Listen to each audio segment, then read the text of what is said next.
We've already talked about how the social situation can impact our behaviors and our perceptions. I want to dive in a little bit deeper in this particular module onto individual differences themselves. So we kind of talked about that when we identify ourselves, there's things that we can look at, including, of course, our traits and our tendencies. But we also tend to focus on our social group belonging and how we belong in groups, groups that we belong to, groups that we identify with, and out groups, groups that we do not belong to, and groups that we do not identify with.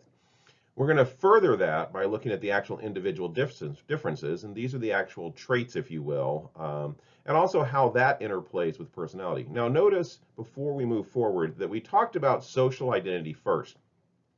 And that's because for the vast majority of people, the social situation actually will have a greater impact on their behavior than their individual differences.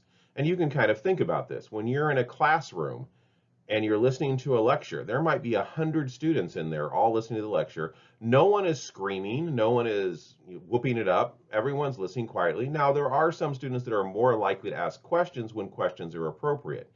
That means the situation, the lecture, is much more powerful than a personality trait, extroversion.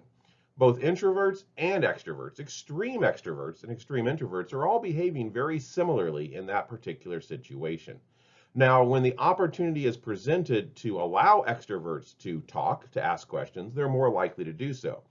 But that's one of the reasons why we covered the social identity first, is that there's a large amount of research that shows that if you set up the right social situation, you'll get very similar behaviors, not exactly the same behaviors, from individuals with individual differences. Where those individual differences are most predictive is, again, much like biases. When people are under stress, when people don't have time to process the information, where people don't have the ability to let that situation dictate their behaviors. We often do coaching on personality and consulting, including the consulting that I work at, and that's one of the things we often stress is just because you're extroverted doesn't mean you're always extroverted. It means it's your go-to. It's where you go to when you're stressed or you don't have the time or effort to be able to process what the situation is demanding of you. So what is personality? It's characteristics, it's behaviors, feelings, emotions, thoughts. There's question marks after this, but that's all of them. So how we behave is often how we infer personality. Characteristics include those can actually even include physiological characteristics that might have impacted our various interactions with others, which also then modifies our behavior. Someone who's fairly extroverted but has the physical traits that make most people not necessarily want to hang out with them, and that can be a very great number of different reasons or things, may actually slowly become more introverted. So that's again kind of how our physical situations may also impact personality. It is definitely our feelings, so how often we have feelings, how we have them, and how good we are at controlling them and expressing them, which includes our emotions and also our thoughts and ideas. So all of these are a part of personality. And in fact, early research on personality actually looked at all of these things. There was hundreds of different aspects or factors that were measured when we were measuring personality, especially if you go back to the 1920s, 30s, and 40s. When you saw a personality test from this time, there might be 500 to 1,000 items trying to measure all your characteristics, all your behaviors, all your feelings, all your emotions, all your attitudes and thoughts. So personality is the unique and relatively stable pattern of behavior, thoughts, and emotions shown by individuals. So again, when we're trying to measure personality, it's one of those things where it is not an actual directly measurable construct. So a construct is basically something that we're interested in researching and knowing about in order to predict behavior in organizations. And with personality, we're having to infer personality based on someone's response to questionnaires or their outright behaviors, how they behave in various situations. Generally, personality is fairly unique. It's very rare to find people that score exactly the same on personality tests, and even if they did, there would probably be minor differences in their personality. For example, on most 1 to 5 scales, I score a 4 towards extroversion. So if 1 was introversion and 5 was extroversion, I would be a 4 on most scales. However, I tend to be very extroverted in my public life, in my work life, in the roles that I take on. But if you saw me at a party and knew that I had a 4, you would assume that I'd be very extroverted and talkative in that party setting. Actually, I'm not. I'm one of those people that fade into the background and maybe have a couple of connections with a few people and have deeper conversations. I'm not the life of the party. Someone else with a 4 in personality may actually be incredibly a party animal, if you will. They're always the center of attention in social settings, but may also therefore be quiet in work settings. So again, it's fairly unique. Relatively stable. Personality does shift with time. However, most people's personality is fairly solidly formed by approximately the mid-20s. So we do find relatively larger shifts in teenage personality, child personality. I still remember my son, when he was 3 or 4 years old, was incredibly outgoing and fearless. He would do anything with a smile on his face. He had no fear of heights. He had no inhibitions whatsoever. I, as an adult father, had some of these things. So we would go to various playgrounds. We once went to the City Museum in St. Louis, and if you haven't checked that out, you should. It's a really awesome adult and kid playground. But one of the features of the City Museum is they have a plane suspended about 50 feet above the ground by basically wire tubes that you can crawl up into. So to get to the plane, you're crawling through an open wire tube looking straight down. And when you're on the plane is only supported by these metal tubes. If you have any fear of heights, it's probably going to fire a little bit. My 3.5, 4-year-old kid zoomed right up there, and I had no choice but follow him, anxieties and all. Fast forward to where he's 8 or 9, he's now actually fairly introverted. He actually avoids things. He's got a set of fears. I'm not really sure where those developed. I can't point personally. I don't know what events caused that shift in personality. But when we try to measure personality in the very young and even teenagers and young adults, we'll sometimes find some fairly large shifts. In other words, personality is still being formed not only by the person's quote unquote personality, but also the situations, the environments that they're in. By usually about age 25, give or take, personality is relatively stable. If you give someone a personality test at 25, it's probably going to be very similar to their test at 30, 35, 40, 45, etc. We will find subtle shifting. It's not going to be it's not going to be perfectly stable, but we'd be very surprised to find someone that shifted dramatically from like introvert to extrovert past 25. The interactionist perspective is the view that behavior is a result of a complex interplay between personality and situational factors. So not only is personality somewhat formed by the situation, it's both nature and nurture. So there is some genetic components to personality. And there has been an enormous number of research looking at identical twins that have found that there is evidence that there is a genetic component to personality. However, that does not explain all of personality. Personality seems to be a very strong mix of predispositions and also experiences and situational factors. And finally, when we are actually trying to predict someone's behavior in a particular situation, if I could only know the situational factor, the social situation they're in, or their personality, in most cases, I would want to know the situational factor. That's probably going to have a stronger interplay on how they behave. However, the total picture of how they're going to behave is going to be both personality and situation. So here's kind of a flow chart of the interactionalist perspective. The first question we have to ask whenever we're trying to determine if someone's going to do a behavior in the workplace is, can they do it? In other words, do they have the knowledge, skills, and ability? So someone might be very inclined to do surgery, but if they have no knowledge, ability, and skills to do surgery, we would be very weird and very wrong to expect them to do it. So before we even start talking about whether someone's personality is making them inclined to do a certain behavior, the first question we want to ask is that darker blue box on the far left. Do they have the knowledge, ability, and skills to do that behavior? The next thing we want to know is the elements of the person itself. Will the person do this thing they can? Is this the kind of person who's inclined to do this behavior? And that's personality. So those two things combined are the elements of the person. Can they do it? And do they have the personality to make it likely to do it? So for instance, do they have the knowledge, skills, and ability to be a supportive coach for their direct reports? That's a knowledge, skills, and ability. Also then, are they inclined to want to be supportive of people that are directly reporting to them? They need both for us to start to say, I think this is likely this person's going to behave. So once we have the elements of the person, now we need to know, do they actually do the behavior? Does the person do X or not? And that's where the elements of the situation may increase or decrease the likelihood. Does the setting encourage or discourage the person to do the X? So the elements of the situation. So again, going with my coaching example, the person has the knowledge, skills, and ability to coach. They also have the personality that inclines them to want to support direct reports. However, the company they're currently at gives them no reward for coaching. They're less likely to do the behavior. Likewise, if the person has the knowledge, skills, and ability, is inclined to do it, and is in an organization that greatly rewards managers that coach and support their direct reports, they're much more likely to do X. So you can kind of use this model to walk through. And also, if you're wondering to yourself in your own organizations or in the future, why isn't someone doing something? Ask, can they do it? Are they inclined to do it? And does the organization support them doing it? Those are probably the three biggest predictors of whether the behavior is occurring or not. And that's the usefulness of this model.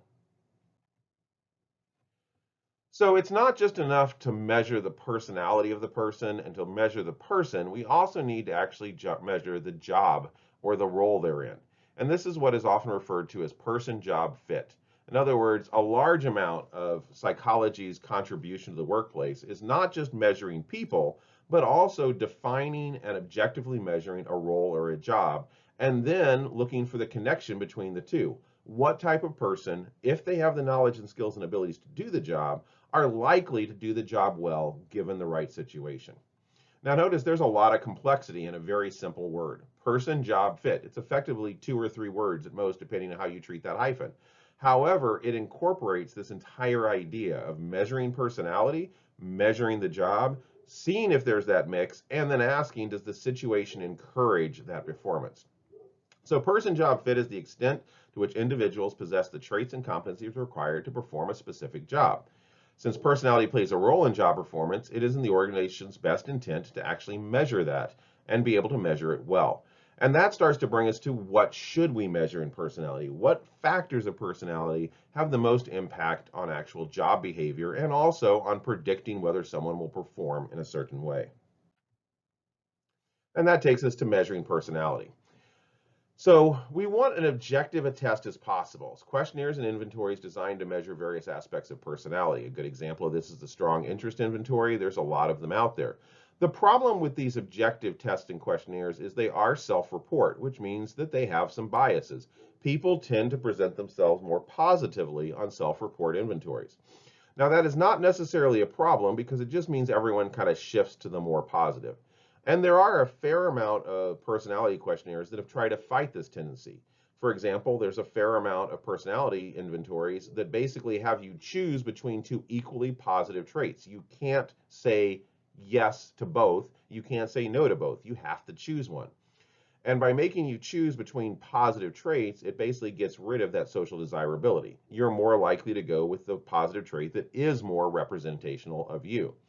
There's both quantitative and qualitative measures of personality, but when we're looking at objective tests, especially tests that are fairly quick to administer and can give us a read of someone's personality for the purposes of matching them with a job, most that we're going to see and use are going to be quantitative. So quantitative simply means we're putting numbers, we're rating, we're basically having people respond to questions in a number-based scale, a 1 to 5 scale, a 1 to 9 scale, a yes or no scale. Qualitative means we're not trying to put numbers to it. We're getting detailed responses. We might ask someone, in the following situation, how would you behave? And they write a paragraph. And then raters would look at it and determine, does this behavior represent someone that is highly conscientious and worried about details? Or does this description represent someone that's trying to get things done fast and quick and isn't as caring about those details? Whenever we're looking at any measure of personality, cognitive ability, anything that we're putting numbers to, there's two things that we're worried about, and that's reliability and validity. Reliability is the extent to which a test yields consistent scores on various occasions. So I mentioned earlier that personality tests are relatively stable. That means that if I give someone a personality test, given the same test a few months later, I'd expect to see fairly similar scores. Maybe not exactly the same. That would be an indication of reliability. Validity is the extent to which the test actually measures what it claims to measure. So basically, validity is about if I claim that my measure is measuring openness to experiences, is it actually measuring openness to experiences? If I claim my measure is measuring weight, is it actually measuring weight as other scales would? And there's lots of ways to look at validity. Probably the most important measure of validity in organizational settings is predictive validity, the extent to which the score achieved on a test administered to a person at one time predicts some measure of performance sometime later. So a lot of organizations are a little less worried about are you actually measuring a construct such as extroversion. What they're more worried about is your reliable measure of extroversion predicting performance. So, for example, we'd expect someone highly extroverted to be better at sales. Therefore, if we're claiming someone's higher on extroversion, do we find predictive validity that that person also is more successful at sales? In other words, for science, we care about validity as a construct. Are we actually measuring what we claim we're measuring?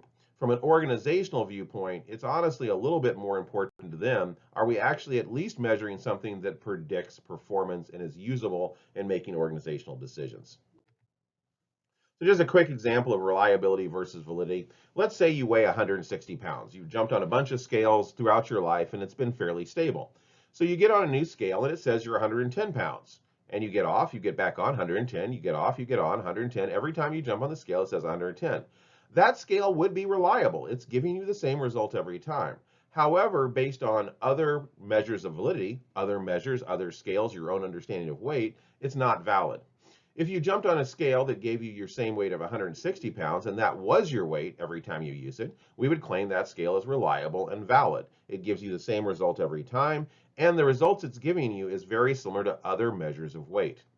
Also, if I use that scale and it told me my weight is 6 feet tall each time, again, it would be reliable, but not valid. And that's really what we're looking at reliability and validity. Are we getting similar results every time using the same test?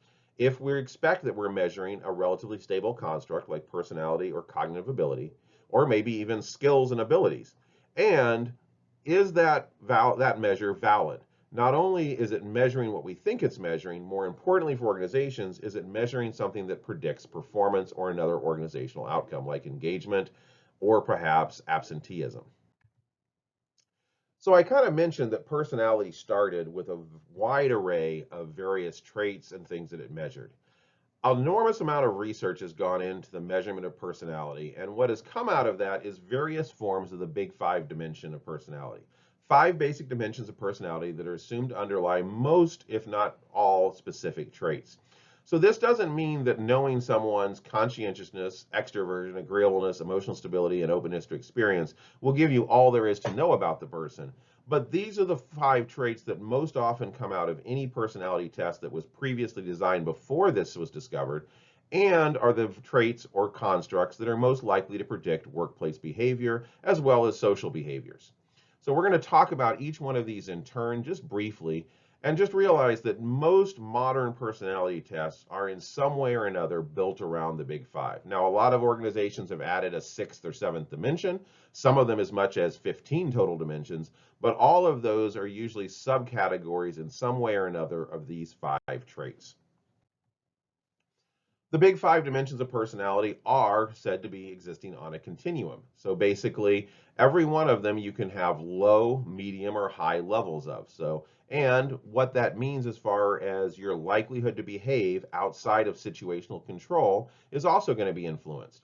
Again, conscientiousness is usually considered to be somewhat of what our attention to detail is, what our cleanliness is, what our importance of hygiene is. Again, someone with low conscientiousness, if the situation did not require it of them, would tend to be kind of slovenly. They wouldn't dress up. They probably wouldn't wash as often. They probably wouldn't be as worried about their hygiene. And they also wouldn't be worried as much about small details. That doesn't necessarily mean that that person would be a poor fit for some jobs. You can probably think of some jobs where low conscientiousness would actually be an advantage. Someone that's very creative, someone that's supposed to be very innovative. High conscientiousness tends to also be not only hygiene and how you present yourself, it also is typically very rule following and very focused on the details, which would be great, for example, for an accountant or someone that's in charge of financial information, but may not be as important of a trait for someone that needs to be creative. So let's talk about each of these five in brief. Conscientiousness is the extent to which an individuals are hardworking, organized, dependable, and persevering. So that's high conscientiousness. And by the way, these definitions are specifically targeted to workplace behavior prediction. So generally, someone low in conscientiousness is going to be more lazy. They're going to be less likely to be hardworking. They're going to tend to be less organized.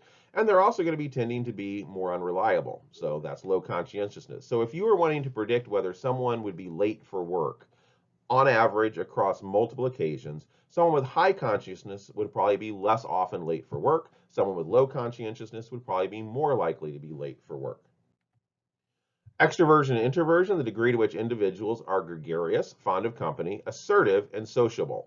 And again, notice there's a fair amount being encapsulated here, and it's one of the reasons why some measures of personality, especially predicting workplace behaviors, might break extroversion up into individual scales, an assertiveness scale, a gregarious scale, and a sociability scale, for instance.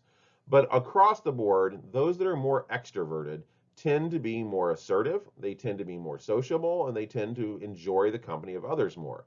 Those that are more introverted tend to be more reserved, timid, and quiet. So again, you can kind of think about, again, some areas or fields. For example, if you're an engineer that tends to work by yourself, doesn't have a lot of social interaction, and basically just produces products that other people decide what to do with, actually being introverted might be a plus. If you're in sales, though, you probably want to be extroverted. You want to enjoy being around people. You want to enjoy being assertive, trying to sell those products. So again, you can kind of see how this plays into organizational person-job fit. What is the person like, and are they going to be successful or not in the job? Now, it should be noted that an extrovert with no sales skills would probably not be as good a salesman as an introvert with a large amount of sales skills that's highly motivated to do sales. So personality is not the only predictor. It's more about whether someone is inclined or whether someone will enjoy doing the work. So agreeableness is the extent to which individuals are cooperative and warm. That's highly agreeable versus cold and belligerent, highly disagreeable. In other words, we can kind of see that agreeableness and extroversion, introversion have some connection, but there are differences. You can have an introvert that's very agreeable. You can have an introvert that's very belligerent and cold. And likewise, you can have an extrovert that's highly agreeable. So not only do they like being around people, sociable and assertive, but they're also cooperative and warm with those people. Or you could have someone that's very extroverted, very assertive, but also very belligerent, highly disagreeable. And again, that's what I really want to stress is though some of these big five traits do co-occur in many people, all combinations are possible, and you can probably think of examples in your own life. So someone that has to make very hard decisions, including, for example, a company that's in the process of having to downsize, actually being highly unagreeable might actually be an advantage in that situation. They would have less stress in making that role. So if your role is someone that has to make the hard choices, you might want someone that's a little less of agreeable. I'm not sure you'd want them all the way down because you also want to make sure that there's some warmth in the decisions they're making. Likewise, if you have someone whose job is customer service, you probably want someone that's highly agreeable, highly warm, and highly cooperative. Emotional stability, also called neuroticism, is the degree to which individuals are insecure, anxious, depressed, or emotionally unstable versus calm, self-confident, secure, and emotionally stable. So basically, how does someone handle their emotions? If someone handles their emotions with their emotions on their sleeve, everyone knows how they feel. If they're anxious, people know they're anxious. If they're depressed, people know they're depressed. And they tend to have wild mood swings. They would actually show up as basically being towards the bottom of emotional stability. They would be considered neurotic. However, if they're calm, self-confident, are careful in controlling their emotions, and make sure that they are doing what's necessary to get the work done, we would consider that person emotionally stable. And finally, we have openness to experience, the extent to which individuals are creative, curious, and cultured, open to the experiences, versus practical with narrow interests, closed to experiences. So you probably all know a friend or someone in your life that tends to not want to go to anywhere new. One of my very best friends, I would say, is very unopen to new experiences. We meet for lunch about 2 to 3 times a month, and it is always at the exact same restaurant. He always wants to sit at the same table, and he always orders the exact same thing. I am very open to experience. If it was up to me, I would never eat at the same restaurant twice. And also, having had years of lunches with this very close friend, always the same restaurant, always the same table, I have ordered every single thing on their menu. Because at some point, I just started to go down the menu. I would order an appetizer, and that's what I would have. I would order the next appetizer, and I went through their entire menu. I was about to despair when they changed their menu. So I'm about 2/3 of my way through it again. Hopefully, when I hit the end again, they'll change again. So that's a very kind of funny example, but we can again think about you want some people in some roles. Some roles are going to be relatively stable. They're not going to be a lot of new experiences. They're going to be doing the same thing over and over again. And that's someone that we actually probably want to be low in openness to experience. However, if we're looking for someone that is going to be going to different locations, meeting different people, maybe even different cultures, we want someone that's very open to those experiences. So hopefully this brief overview will kind of give you an idea of not only what is personality, how we measure personality, and kind of the 5 biggest traits that we use to predict personality. As always, if you have any questions from this lecture, please feel free to post that question to the discussion board. That way the rest of the class can see it, and I will definitely make sure to answer it. Thank you very much, and I look forward to talking to you in the next module.